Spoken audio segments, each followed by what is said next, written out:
Era mediocre en este papel como en todos los demás. No es que la vida no le hubiera asignado a menudo bellos papeles, pero no sabía interpretarlos. Y de hecho, cada vez que luego quise verla, no pude conseguirlo, porque Monsieur de Guermantes, queriendo conciliar a un tiempo las exigencias de su higiene y de sus celos, solo le permitía las fiestas diurnas, a condición además de que no fuesen bailes. Esa reclusión en que era tenida me la confesó ella misma con franqueza, por diversas razones. La principal es que, pese a no haber escrito más que algunos artículos o publicado unos ensayos, se figuraba que yo era un autor conocido, lo que le hacía incluso exclamar ingenuamente, recordando los tiempos en que yo iba a la avenida de las Acacias para verla pasar, y más tarde en su casa, si hubiera podido adivinar que un día llegaría a ser usted un gran escritor. Y como había oído decir que a los escritores les gusta estar cerca de las mujeres para documentarse, para que les cuenten historias de amor, ahora ahora volvía a ser conmigo simple cocotte para interesarme. Me contaba, mire, una vez había un hombre que estaba chiflado por mí y al que también yo amaba hasta la locura. Vivíamos una vida divina. Él tenía que hacer un viaje a América. Yo debía ir con él. La víspera de la partida pensé que sería más hermoso no dejar que disminuyera un amor que no habría podido, que no podría permanecer siempre en aquel punto. Tuvimos una última velada en la que estaba convencido de que me iba. Fue una noche loca.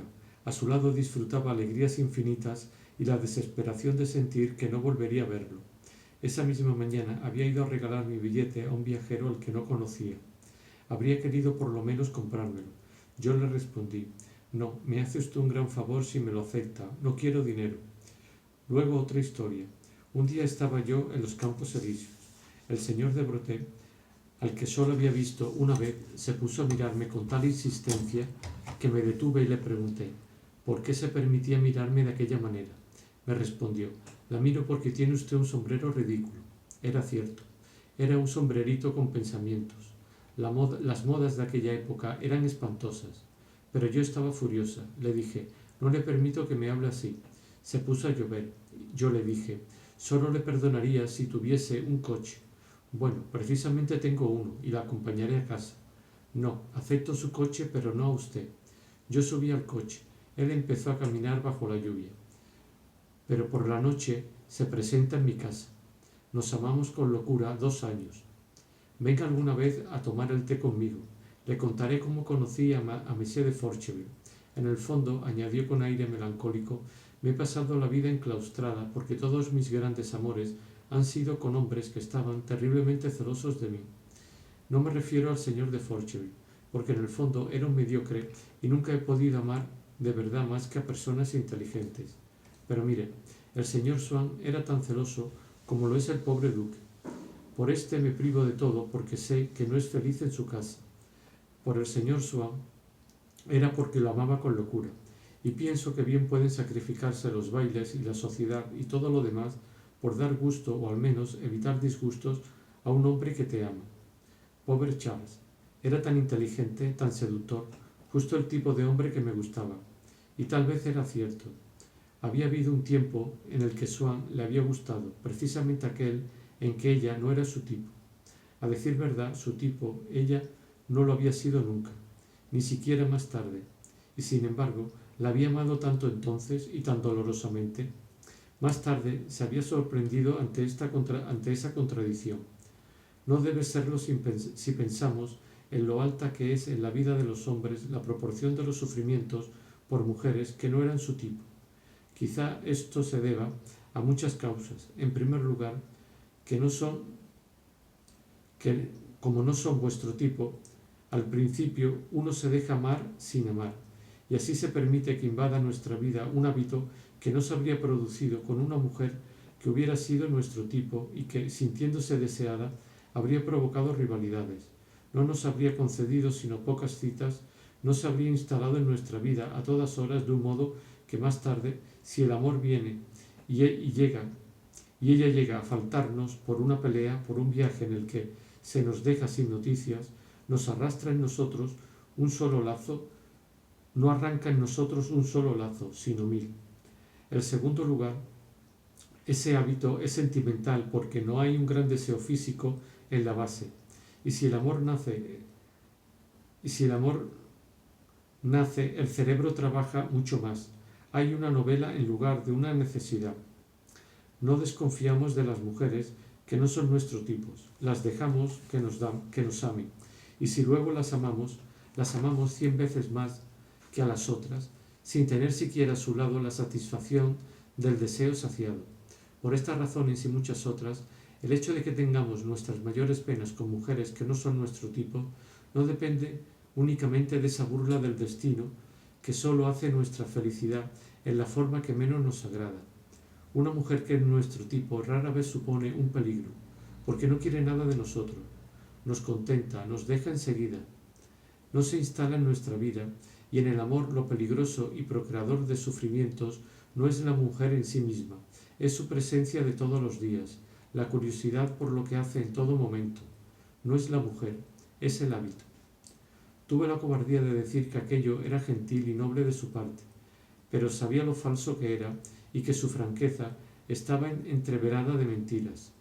A medida que iba contándome sus aventuras, yo pensaba con espanto en todo lo que Swann había ignorado, por lo que tanto habría sufrido por haber fijado su sensibilidad en aquel ser y al que adivinaba hasta la certeza, solo por sus miradas cada vez que ella veía a un desconocido o a una desconocida que le gustaba. En el fondo, lo hacía solo por darme lo que ella creía temas de novela. Se equivocaba, y no es que no hubiera alimentado con abundancia y desde siempre las reservas de mi imaginación, pero de un modo mucho más involuntario y gracias a un acto emanado de mí mismo, que deducía de ella, sin ella saberlo, las leyes de su vida. El señor de Guermantes solo guardaba sus rayos para la duquesa, sobre cuyas libres amistades no dejaba Madame de Forcheville de atraer su irritada atención. Por eso la duquesa era tan desgraciada. Bien es cierto que Monsieur de Charlus, a quien yo había hablado una vez del asunto, pretendía que los primeros errores no habían procedido del lado de su hermano, que la leyenda de pureza de la duquesa estaba hecha en realidad de un número incalculable de aventuras hábilmente disimuladas. Yo nunca había oído hablar de aquello.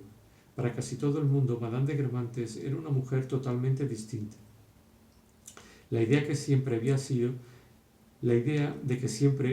irreprochable dominaba los espíritus.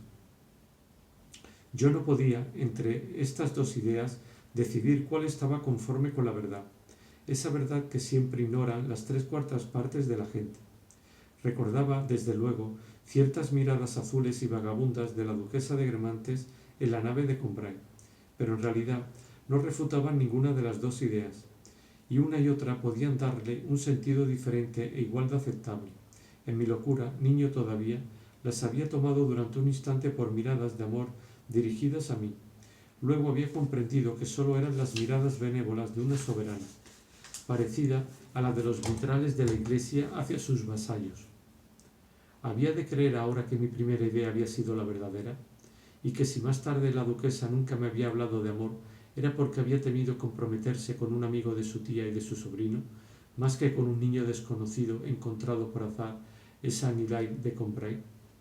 Durante un instante la duquesa había podido ser feliz sintiendo más consistente su pasado porque era compartido por mí, pero a ciertas preguntas que le hice sobre el provincianismo de Monsieur de Breauté, al que en esa época me costaba distinguir de Monsieur de Sagan o de Monsieur de Guermantes, recobró su punto de vista de mujer del gran mundo, es decir, de despreciadora de la mundanidad.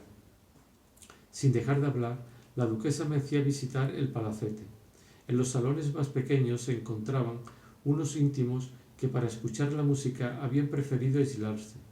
En un saloncito imperio, donde unos pocos fracs escuchaban sentados en un canapé, al lado de una siche soportada por una Minerva, se veía una cheslón, colocada en sentido horizontal, pero curvada en el interior como una cuna, y de la que estaba tendida una mujer joven. La molicie de su porse, que la entrada de la duquesa no le hizo siquiera alterar, contrastaba con el esplendor maravilloso de su vestido imperio, de una sedería nacarada ante la que hubieran palidecido los fucsias más rojos y sobre cuyo tejido de nácar parecían haber estado hundidas mucho tiempo insignias y flores, porque su huella seguía allí impresa. Para saludar a la duquesa inclinó levemente su hermosa cabeza morena. Aunque era pleno día, como a fin de lograr mayor recogimiento para la música, habían pedido que se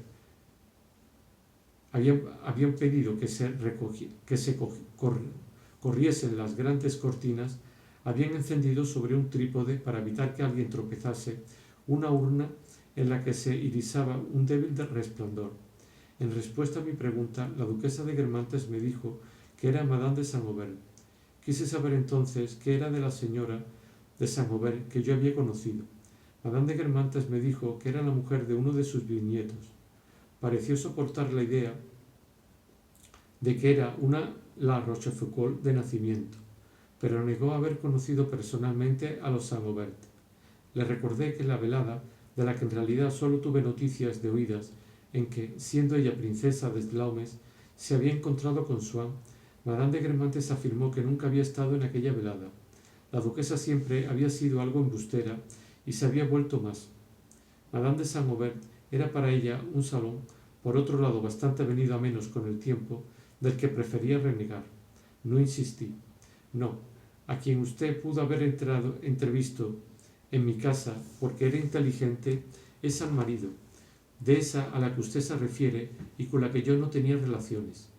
Pero si no tenía marido, es lo que usted se figuró porque estaban separados, pero él era mucho más agradable que ella.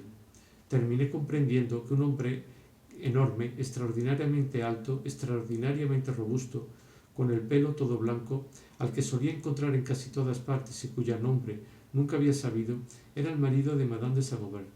Había muerto el año anterior. En cuanto a la sobrina, ignoro si escuchaba la música echada y sin molestarse por nadie debido a una enfermedad del estómago, de nervios, de una flebitis, de un parto próximo o reciente o de un aborto. Lo más probable es que, orgullosa de sus bellas sedas rojas, pensara hacer sobre aquella Cheslon un efecto tipo Recamier. No se daba cuenta de que me brindaba el renacimiento de un nuevo florecer de aquel nombre de Saint-Aubert, que por tanto intervalo marcaba la distancia y la continuidad del tiempo, porque lo que estaba meciendo en aquella cuna donde florecía el nombre de Saint-Aubert y el estilo imperio en sedas de fucsias rojas era el tiempo. Aquel estilo imperio, Madame de Guermantes declaraba haberlo detestado siempre. Eso quería decir que lo detestaba ahora, lo cual era cierto porque seguía la moda, aunque con algún retraso. Sin complicar las cosas, hablando de David, al que conocía poco, de joven había creído a Messier Ingres el más aburrido de los retógrados, y luego, de repente, el más sabroso de los maestros del arte nuevo, hasta el punto de detestar a Delacroix. Poco importan las gradaciones que había atravesado para volver de este culto a la reprobación, porque estos son matices de gusto que el criterio refleja 10 años antes de la conversación de las mujeres superiores. Después de haber criticado el estilo imperio, se disculpó por haberme hablado de gente tan insignificante como los Saint-Aubert y de tonterías como el lado provinciano de Breton. De hecho, estaba tan lejos de pensar por qué me interesaba aquello como Madame de Saint-Aubert La Rochefoucauld, buscando el bienestar de su estómago o un efecto a lo Ingres, estaba lejos de sospechar que me había encantado su nombre, el de su marido, no aquel otro más glorioso de sus progenitores, y que yo le asignaba en aquella estancia llena de atributos la función de acunar al tiempo. Pero, ¿cómo puedo hablarle de estas bobadas? ¿Cómo es posible que eso le interese?, exclamó la duquesa. Había dicho esta frase a media voz y nadie había podido oír lo que decía, pero un joven, que luego atrajo mi interés por un apellido mucho más familiar para mí en otro tiempo que el de Saint-Aubert, se levantó con gesto exasperado y se alejó para escuchar con mayor recogimiento, porque la sonata al Creuser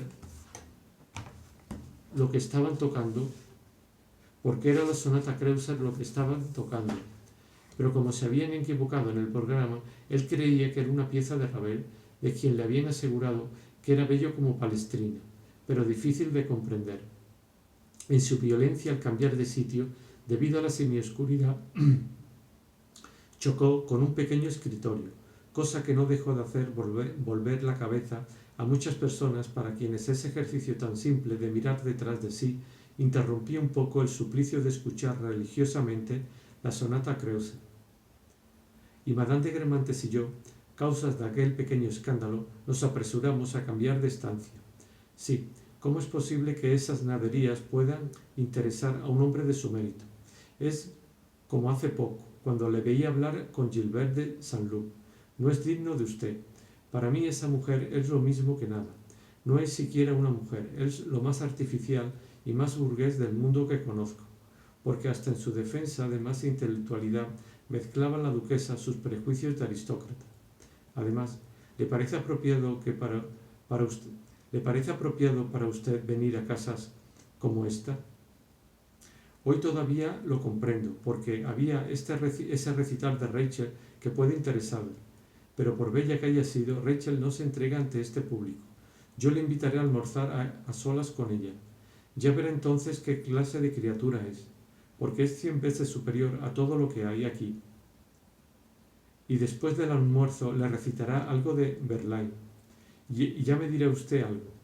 Pero a cosas tan pomposas como esta, no me cabe en la cabeza que venga, a menos que sea para hacer algún estudio, añadió en tono de duda, de desconfianza, y sin aventurarse demasiado, porque no sabía muy bien en qué consistía el género de operaciones improbables al que aludía. Me ponderó sobre todo sus sobremesas, en las que todos los días estaban X y... De hecho, había llegado a esa idea de las mujeres saloneras que tanto despreciaba en el pasado, aunque hoy lo negase, y cuya gran superioridad, la marca de elección según ella, era tener en su casa a todos los hombres. Y si yo le decía que cierta gran dama salonera no hablaba bien, cuando estaba viva, de Madame Howland, la duquesa se echaba a reír ante mi ingenuidad. Claro, la otra tenía en su casa a todos los hombres y ésta intentaba traérselo. ¿No cree usted, le dije a la duquesa, que ha de resultarle penoso a Madame de Saint-Loup oír así, como acaba de hacerlo al antiguo amante de su marido? Vi formarse en el rostro de Madame de Guermantes esa barra oblicua que relaciona mediante razonamientos lo que se acaba de oír con pensamientos poco agradables. Razonamientos inexpresados, cierto.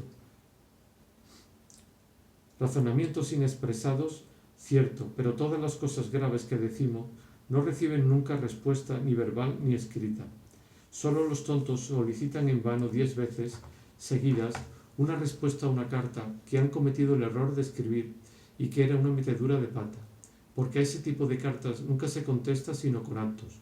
Pero la destinataria, que creemos poco solícita, nos dice Monsieur cuando nos encuentra, en lugar de llamarnos por nuestro nombre. Mi alusión a la relación de Saint-Loup con Rachel no tenía nada de demasiado grave y no pudo desagradar más que un segundo a Madame de Guermantes, recordándole que yo había sido el amigo de Robert y quizás su confidente sobre los disgustos que le había causado a Rachel su soirée en la casa de la duquesa.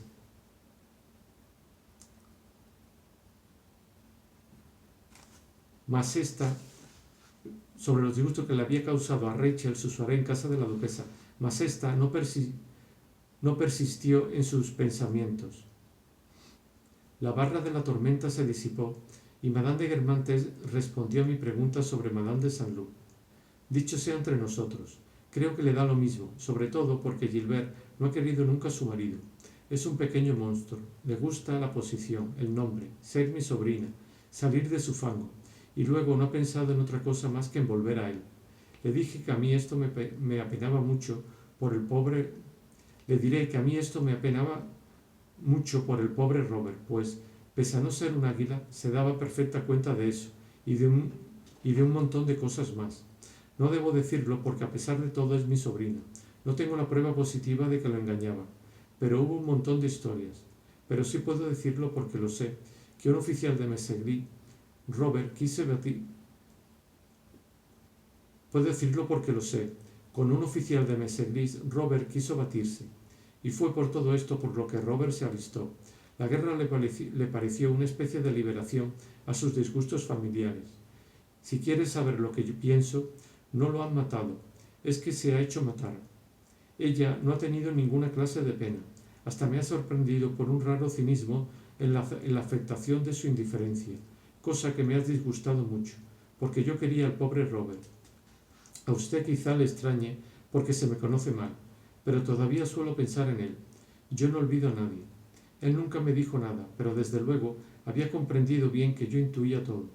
Pero vamos, si hubiera amado aunque solo un poco a su marido, ¿podría soportar con tanta flema estar en el mismo salón que la mujer de la que él estuvo perdidamente enamorado tantos años? Siempre podría decirse, porque tengo la certeza de que eso no acaba nunca, ni siquiera durante la guerra. Pero si ella se le echaría al cuello, exclamó la duquesa, olvidando que ella misma, invitando a Rachel y haciendo posible la escena a su juicio inevitable, si Gilbert hubiera amado a Robert, quizá actuaba con cierta crueldad. No, ya lo ve, concluyó, es una puerca. Una expresión así se había vuelto posible en Madame de Guermantes debido a la pendiente que descendía desde el seno de los Guermantes simpáticos a la compañía de los cómicos, y también porque injertaba esa actitud en cierto estilo siglo XVIII que le parecía lleno de vigor y en última instancia porque se lo creía permitido todo. Pero esa expresión se la dictaba el odio que sentía hacia Gilbert, por una necesidad de golpearla, ya que no podía materialmente en efigie, y al mismo tiempo la duquesa pensaba justificar así todo su comportamiento respecto a Gilbert, o más bien contra ella, en sociedad, en familia, incluso desde el punto de vista de los intereses y de la herencia de Robert. Pero como a veces los juicios que uno hace reciben de hechos que se ignoran y que no hubieran podido suponerse una justificación aparente, Gilbert, que sin duda tenía algo de la ascendencia de su madre, y era precisamente esa facilidad la que, sin darme cuenta, yo le había asignado pidiéndole que me presentara a chicas muy jóvenes, sacó, después de reflexionar de la petición que yo le había hecho, y sin duda para que el proyecto quedase en la familia, una conclusión más audaz que todas las que yo había podido suponer, y me dijo, si me lo permite, voy a buscarle a mi hija para presentársela. Es la que está allí, hablando con el joven Mortemar y otros críos sin interés. Estoy segura de que será una gentil amiga para usted. Le pregunté si a Robert le había hecho feliz tener una hija. Oh, estaba muy orgulloso de ella, pero como es lógico, creo sin embargo que, dados sus gustos, dijo ingenuamente Gilbert, habría preferido un chico. Aquella hija cuyo nombre y fortuna podían hacer esperar a su madre que se casaría con un príncipe real y coronaría toda la obra ascendente de Swann y su mujer, eligió más tarde por marido a un oscuro literato, porque carecía de cualquier tipo de snobismo e hizo descender de nuevo a la familia a un nivel más bajo del que había partido. Fue entonces dificilísimo hacer creer a las nuevas generaciones que los progenitores de aquel oscuro matrimonio había tenido una posición relevante. Los nombres de Swann y Daudet de Crécy resucitaron milagrosamente para permitir a la gente haceros saber que os engañabais, que no se trataba en absoluto de una familia tan encopetada. Y se creía, en suma, que Mademoiselle de Saint-Loup había hecho el mejor matrimonio posible, que el de su padre con Odette de Crécy, por no ser nada, se había hecho con un propósito, tratar, aunque en vano de elevarse, cuando por el contrario, al menos desde el punto de vista del amor, su matrimonio se había inspirado en teorías como las que pudieron empujar en el siglo XVIII a los grandes señores, discípulos de Rousseau, o a los prerevolucionarios a vivir la vida de la naturaleza y abandonar sus privilegios.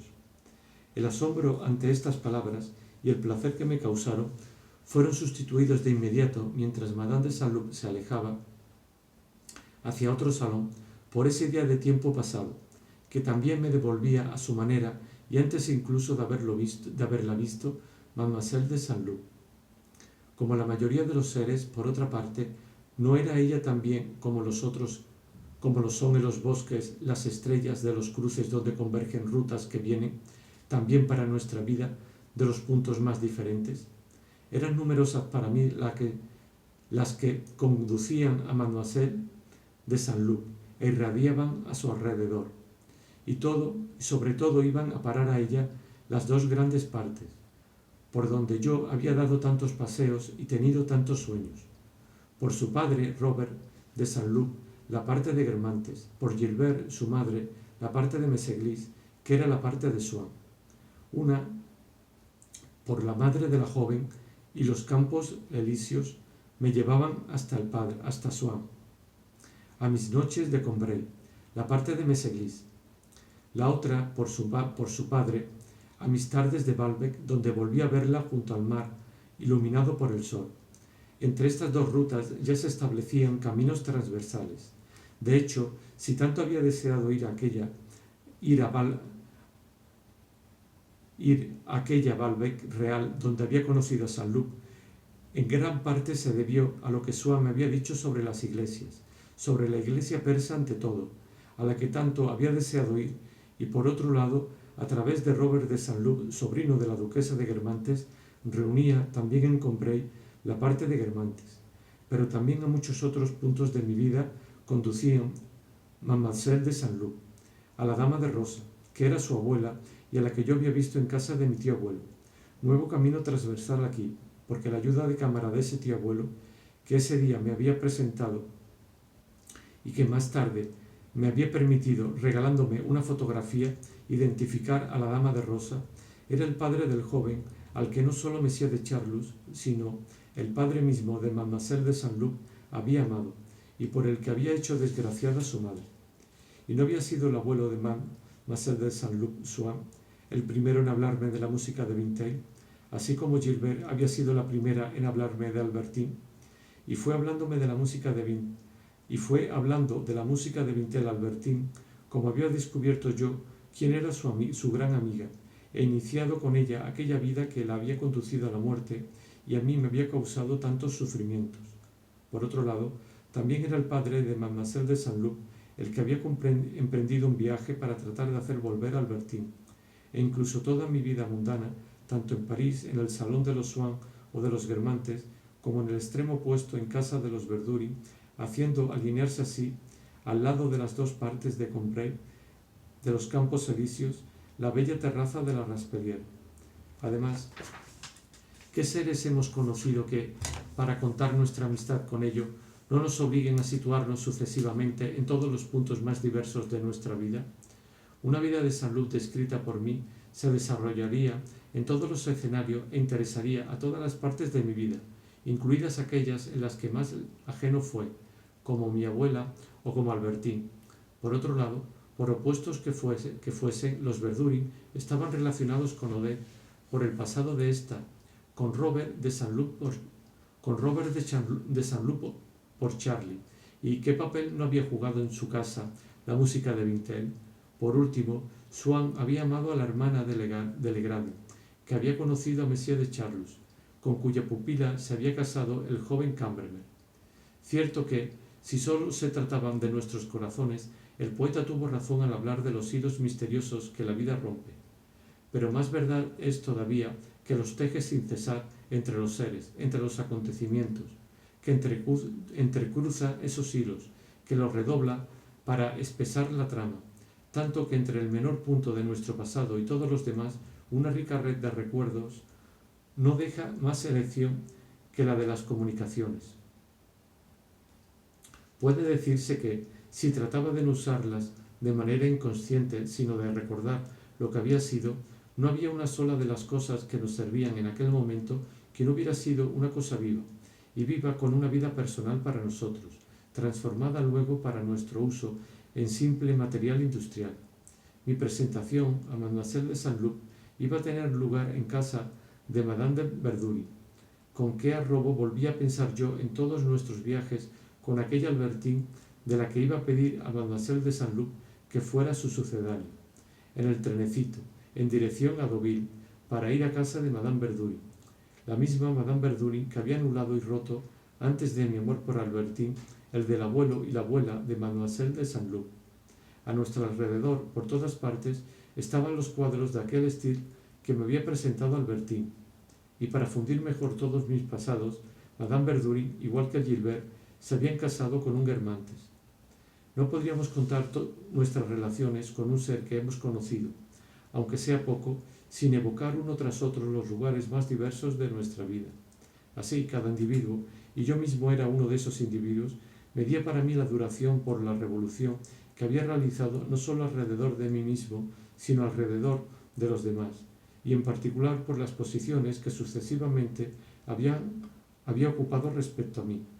Y sin duda todos estos planos diferentes con arreglo a los cuales el tiempo, desde que acababa de recobrarlo en aquella fiesta, disponía mi vida, haciéndome pensar que, en un libro destinado a contar una, habría que usar, por oposición a la psicología plana que de ordinario se utiliza, una especie de psicología en el espacio.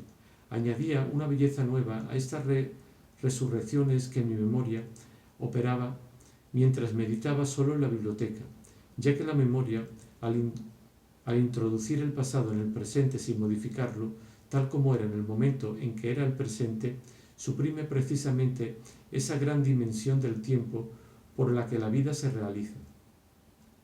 Vi acercarse a Gilbert, a mí, para quien el matrimonio de Saint-Loup, los pensamientos que entonces tenía y que eran los mismos esta mañana, eran de ayer. Me dejó estupefacto al ver a su lado una muchacha de unos 16 años, cuya elevada estatura medía esa distancia que yo no había querido ver, para que, por así decir, yo pudiese verlo y tocarlo.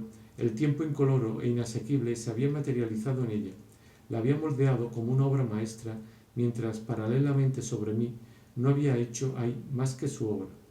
Mientras Mademoiselle de Saint-Loup estaba delante de mí, tenía los ojos profundamente hundidos y también su nariz encantadora, ligeramente prominente en forma de pico y curvada, quizá no como la de Swann, pero sí como la de Saint-Loup. El alma de este Guermantes se había desvanecido, pero la deliciosa cabeza de ojos penetrantes del pájaro que ha echado a volar había venido a posarse sobre los hombros de Mademoiselle de Saint-Loup, y esto hacía fantasear mucho a los que habían conocido a su padre. Me llamó la atención que su nariz, casi calcada sobre el patrón de la de su madre y de su abuela, se detuviese justo en aquella línea completamente horizontal debajo de la nariz, sublime aunque no bastante corta. Un rasgo tan particular habría permitido reconocer entre miles una estatua, aunque solo se hubiera visto ese rasgo, y me admiraba que la naturaleza hubiese vuelto muy oportunamente en la nieta, lo mismo que en la madre, lo mismo que en la abuela, a dar, como un gran escultor original, aquel potente y decisivo golpe de cincel. Me parecía muy hermosa, llena todavía de esperanzas, risueña, formada por los mismos años que yo había perdido. Se parecía a mi juventud. Finalmente, aquella idea del tiempo tenía un último valor para mí. Era un aguijón, me decía, que ya era hora de empezar si quería alcanzar lo que a veces había sentido en el curso de mi vida, en breves relámpagos, por la parte de Guermantes, en mis paseos en coche con Madame de Villeparisis, y que me había hecho considerar la vida como digna de ser vivida. Cuanto más me lo parecía, ahora que, a mi juicio, podía ser esclarecida esa vida que se vive en las tinieblas, de vueltas a la verdad de lo que era, esa vida que falseamos sin tregua, en resumidas cuentas, realizada en un libro. Qué feliz sería, pensaba yo, quien pudiera escribir tal libro. Qué tarea ante él. Para dar una idea sería necesario pedir prestada comparaciones a las artes más elevadas y más diversas, porque ese escritor, que por otro lado haría surgir de cada carácter las caras opuestas para mostrar su volumen, debería preparar su libro minuciosamente, con perpetuo reagrupamiento de fuerzas, como una ofensiva, soportarlo como una fatiga, aceptarlo como una norma, construirlo como una iglesia, seguirlo como un régimen, vencerlo como un obstáculo, conquistarlo como una amistad, sobrealimentarlo como a un niño, crearlo como un mundo sin dejar de lado estos misterios que probablemente solo tienen su explicación en otros mundos y cuyo presentimiento es lo que más nos conmueve en la vida y en el arte. Y en estos grandes libros hay partes que solo han tenido tiempo de ser esbozadas y que sin duda nunca serán terminadas, debido a la amplitud misma del plan del arquitecto. cuántas grandes catedrales quedan inacabadas. Hay que alimentarlo, reforzar sus partes débiles, preservarlos, porque luego es él el que crece, el que designa nuestra tumba, la protege de los rumores y durante un tiempo contra el olvido. Mas, volviendo a mí mismo, pensando en mi libro con más modestia, y hasta sería inexacto decir pensando en quienes lo leyeran, en mis lectores, pues a mi juicio no serían lectores míos, sino los propios lectores de sí mismos, por no ser mi libro más que una especie de esos cristales de aumento como los que ofrecía a un comprador el óptico de Combray. Mi libro, gracias al cual yo les procuraría el medio de leer dentro de sí mismos, de manera que no les pediría que me elogiaran o denigraran, sino solo que me dijeran si esto es así, si las palabras que leen en ellos mismos son realmente las que yo he escrito. Por lo demás, las posibles divergencias en este punto no deberían provenir siempre de un error mío, sino a veces de que los ojos del lector podrían no estar entre aquellos a los que mi libro conviniese para leer bien dentro de sí, y cambiando a cada instante la de comparación, según que imaginase mejor y de un modo más material el trabajo al que iba a dedicarme, pensaba que en mi gran mesa de madera blanca, mirado por François, como todos los seres sin pretensiones que viven a nuestro lado tienen cierta intuición de nuestras tareas, y había olvidado lo suficiente a Albertine para haber perdonado a François lo que había podido hacer contra ella. Trabajaría a su lado, y casi como ella, al menos como hacía en el pasado, ahora tan vieja ya no veía nada, porque, prendiendo con alfileres aquí y allá una hoja suplementaria, construiría mi libro. No me atrevo a decir ambiciosamente como una catedral, sino simplemente como un vestido. Cuando no tuviese a mi lado todos mis papelotes, como decía François, y si me faltaba precisamente el que habría necesitado, François comprendería bien mi nerviosismo. Ella que siempre decía que no podía coser si no tenía el número del hilo y los botones que necesitaba. Y también porque, a fuerza de vivir mi vida, se había hecho del trabajo literario una especie de comprensión instintiva, más ajustada que la de tantas personas inteligentes y con mayor motivo que la de los idiotas. Así, cuando tiempo atrás había hecho mi artículo para Le Figaro, mientras el viejo mayordomo, con ese género de conmiseración que siempre exagera algo lo que tiene de penoso un trabajo que no se practica, que ni siquiera se concibe, e incluso una costumbre que no se tiene, como esa gente que os dice cuánto debe de fatigarle estornudar así. Compadecería sinceramente a los escritores diciendo qué rompecabezas debe de ser. François, en cambio, adivinaba mi felicidad y respetaba mi trabajo. Solo la molestaba que le contase de antemano mi artículo a blog, temiendo que se me adelantara y diciendo desconfía usted demasiado poco. Toda esa gente son unos copiones. Y Bloch se procuraba en efecto una coartada retrospectiva diciéndome, cada vez que le había esbozado algo que le parecía bien, vaya, qué curioso, he escrito alguna cosa casi parecida, tendré que leértela. No había podido leérmela todavía, pero iba a escribirla esa misma noche. A fuerza de pegar unos a otros aquellos papeles que François llamaba mis papelotes, iba desgranándose aquí y allá. En caso necesario, ¿no podría François ayudarme a consolidarlos de la misma forma que ponía remiendos en las partes gastadas de sus vestidos? O, en espera del vidriero como yo, el impresor, pegaba en la ventana de la cocina un trozo de periódico en el lugar de un cristal roto? François me diría, mostrándome mis cuadernos roídos como la madera donde ha entrado el insecto. Está todo roído, mire, es una pena. Mire este trozo de página que no es más que un encaje. Y examinándolo como un sastre, no creo que pueda rehacerla. Se ha perdido. Una lástima. Quizás sea una de sus ideas más bellas. Como dicen en Combray, no hay nadie que entienda tanto de pieles como las polillas. Siempre se meten en los mejores paños.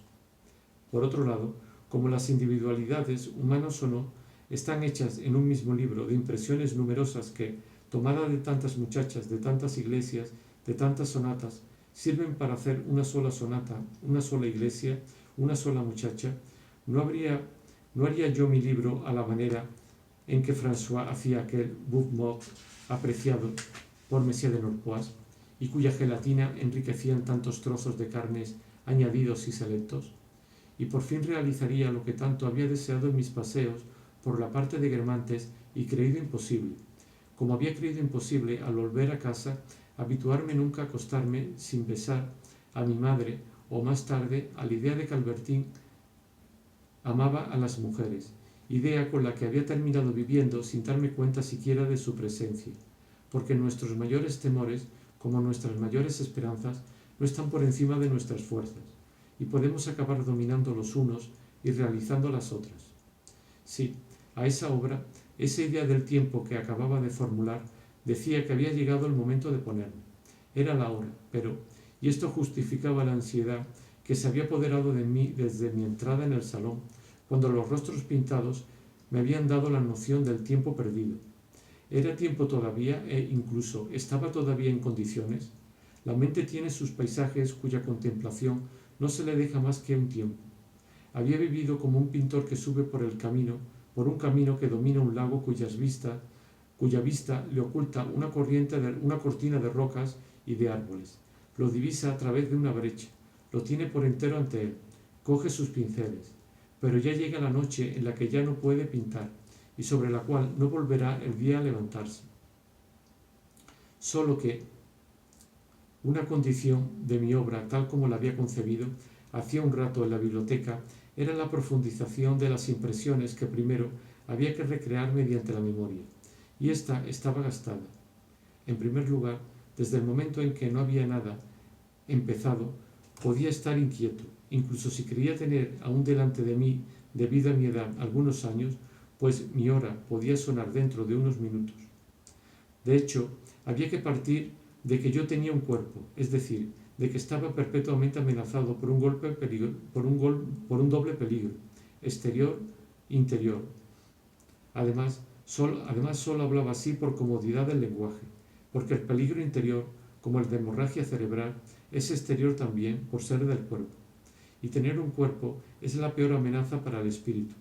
La vida humana y pensante, de la que sin duda hay que decir no tanto que es un milagroso perfeccionamiento de la vida animal y física, como que es más bien una imperfección no menos rudimentaria todavía que la existencia común de los protozoarios en políperos, que el cuerpo de la bañera, etc., en la organización de la vida espiritual.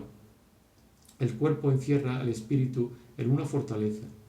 Muy pronto la fortaleza es asediada por todas partes y al final el espíritu tiene que rendirse.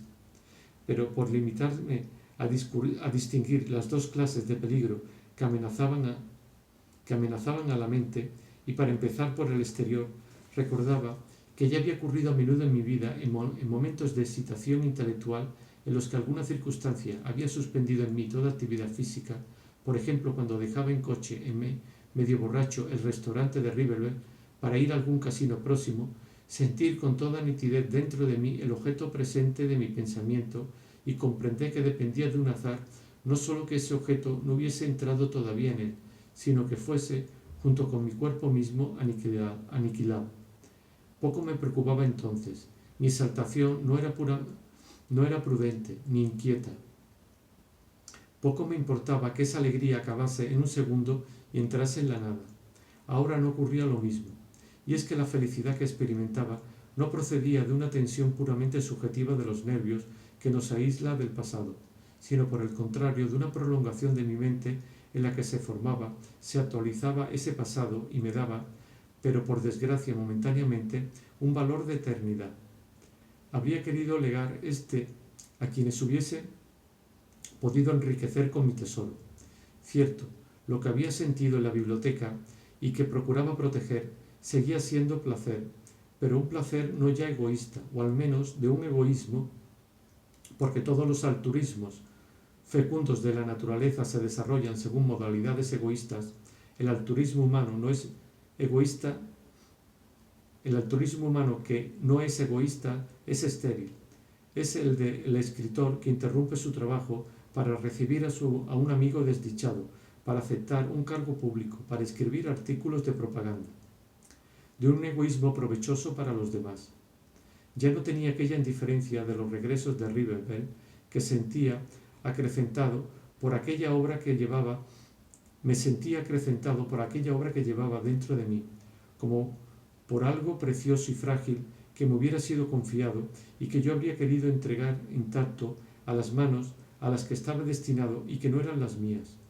Ahora, sentirme portador de una obra volvía más temible para mí un accidente en el que habría encontrado la muerte, incluso en la medida en que esa obra me parecía necesaria y duradera, absurdo, en contradicción con mi deseo, con el empuje de mi pensamiento, pero no por ello menos posible porque, como cada día ocurre en los incidentes más simples de la vida, cuando, mientras se desea de todo corazón no hacer ruido a un amigo que duerme, una jarra colocada demasiado al borde de la mesa cae y lo despierta, los accidentes, al ser producidos por causas materiales, pueden perfectamente ocurrir en el momento en que voluntades muy distintas, que destruyen sin conocerlas, los vuelven detestables.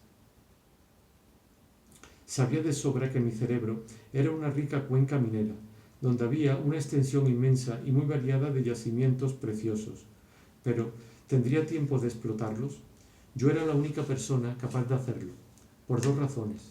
Con mi muerte hubiera desaparecido no solo el único obrero minero capaz de extraer esos minerales, sino también el yacimiento mismo. Y dentro de un rato, cuando volviera a casa, bastaría que el auto que cogiera chocase con otro para que mi cuerpo fuera destruido y mi mente, de donde se retiraría la vida, se viese obligada a abandonar por siempre las ideas nuevas que en ese momento mismo, por no haber tenido tiempo de ponerlas más a salvo en un libro, guardaba ansiosa en su cúpula trémula y protectora, pero frágil. Ahora bien, por una extraña coincidencia, ese temor razonado del peligro nacía en mí en un momento en que, desde hacía poco, la idea de la muerte se me había vuelto indiferente. El temor de dejar de ser yo me había horrorizado en el pasado, y con cada nuevo amor que sentía por Gilbert, por Albertine, porque no podía soportar la idea de que un día el ser que las amaba ya no existiría, lo cual sería como una especie de muerte.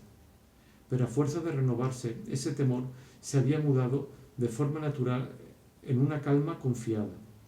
El accidente cerebral no era necesario siquiera. Sus síntomas, sensibles para mí por un cierto vacío en la cabeza y por un olvido de todas las cosas que yo solo encontraba por casualidad, como cuando, ordenando asuntos, se da con uno del que incluso habíamos olvidado que debíamos buscarlo. Hacía de mí una especie de atesorador cuyas riquezas hubiera dejado escapar poco a poco la caja fuerte agujereada.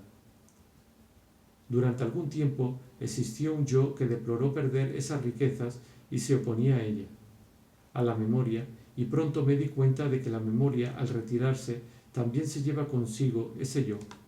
Sí, como se ha visto, la idea de muerte me había ensombrecido en esa época el amor. Ya hacía mucho que el recuerdo del amor me ayudaba a no temer a la muerte, porque comprendía que morir no era algo nuevo, sino que, por el contrario, desde mi infancia había muerto ya muchas veces. Por tomar el periodo menos antiguo, ¿no me había importado Albertine más que mi vida? ¿Podía concebir entonces mi persona sin que continuase mi amor por ella?